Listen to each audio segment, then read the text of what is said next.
Saudara-saudari yang dikasihi Tuhan, refleksi kita kali ini diawali dengan pembacaan dari Injil Yohanes bab 6 ayat 1 sampai 15. Sesudah itu Yesus berangkat ke seberang danau Galilea, yaitu danau Tiberias.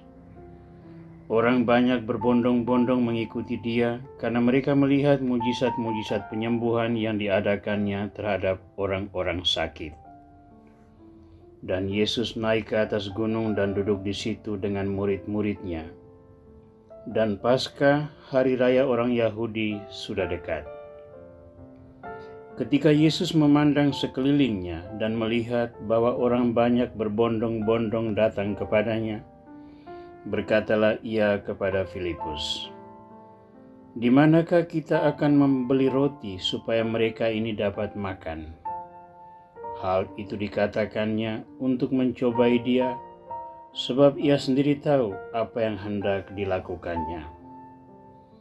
Jawab Filipus kepadanya, "Roti seharga 200 dinar tidak akan cukup untuk mereka ini, sekalipun masing-masing mendapat sepotong kecil saja."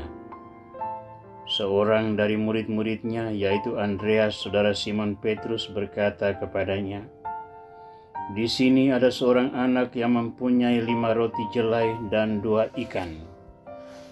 Tetapi apakah artinya untuk orang sebanyak ini?"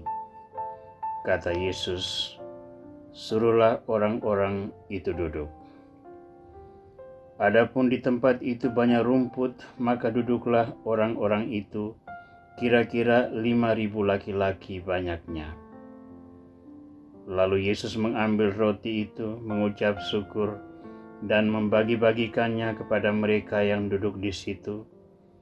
Demikian juga dibuatnya dengan ikan-ikan itu, sebanyak yang mereka kehendaki.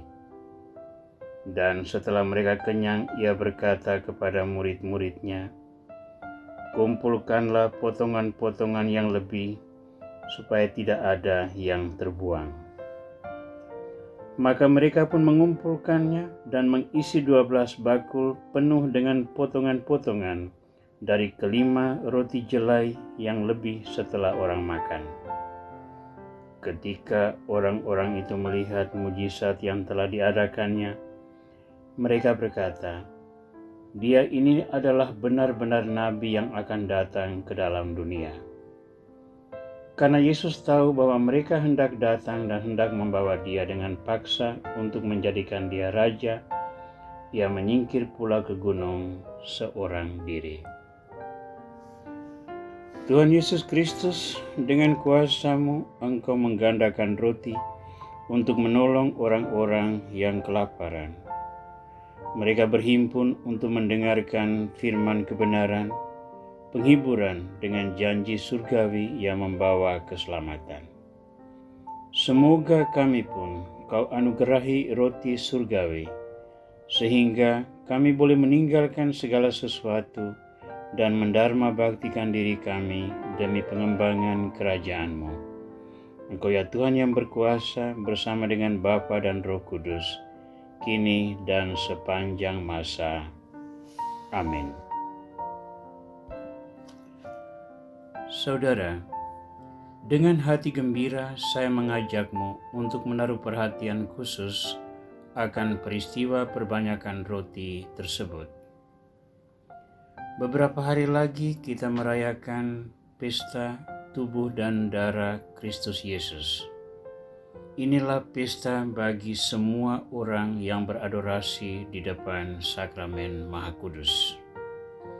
Yesus memilih sebuah peristiwa penting, yakni memperbanyak roti untuk menghantar para murid mencapai tahapan pemahaman yang lebih dalam tentang roti kehidupan.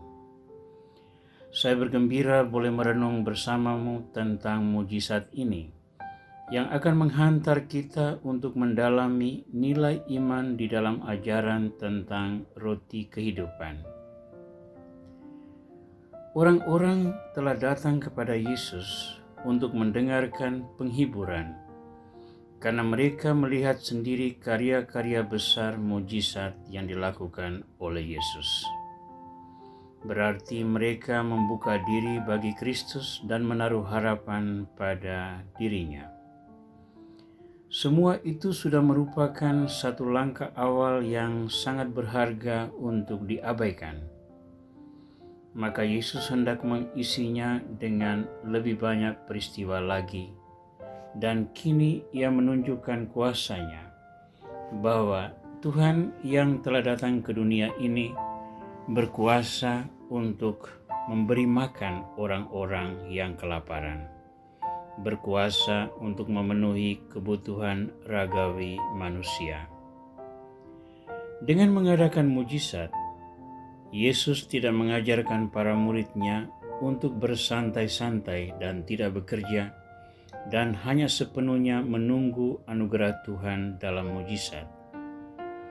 Mujizat ini hanyalah sebuah sentilan awal, bahwa Tuhan yang berkuasa atas manusia, berkuasa pula untuk memelihara jasmania mereka. Maka Tuhan yang sama juga berkuasa untuk memelihara rohania mereka. Bukankah kedatangan Kristus bertujuan utama menghantar jiwa-jiwa kembali ke dalam pelukan cinta Bapa?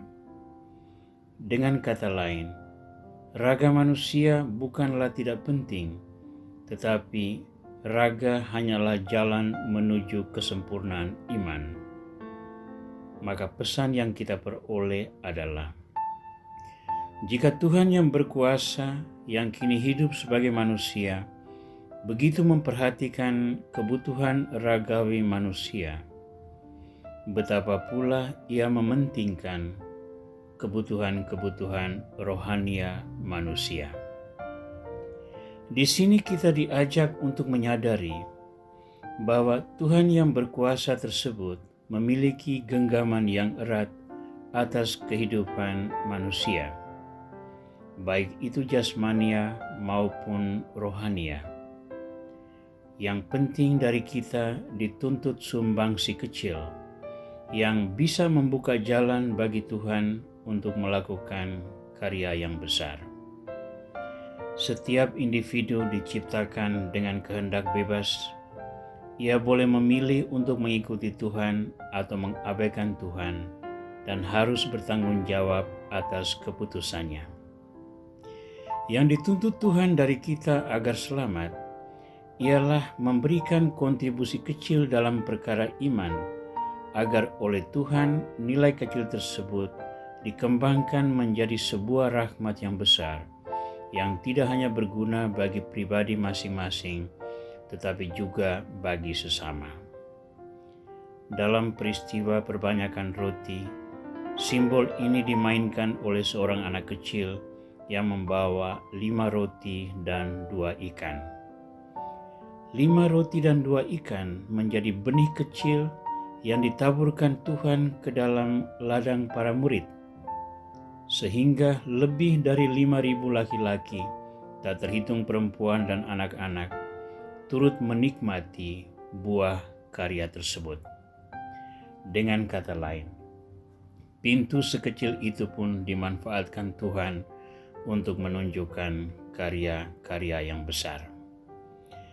Sampai di sini kita mendapat pesan yang sangat mendalam, bahwa pribadi manusia betapapun penuh dosa tetap dihargai Tuhan dan dituntut untuk menunjukkan kualitas iman yang paling kecil sekalipun, sehingga iman ini dipupuk oleh Tuhan, diberi siraman rahmat agar berkembang dan mengubah jalan hidup kita menuju keselamatan yang dipersembahkan oleh Yesus sendiri.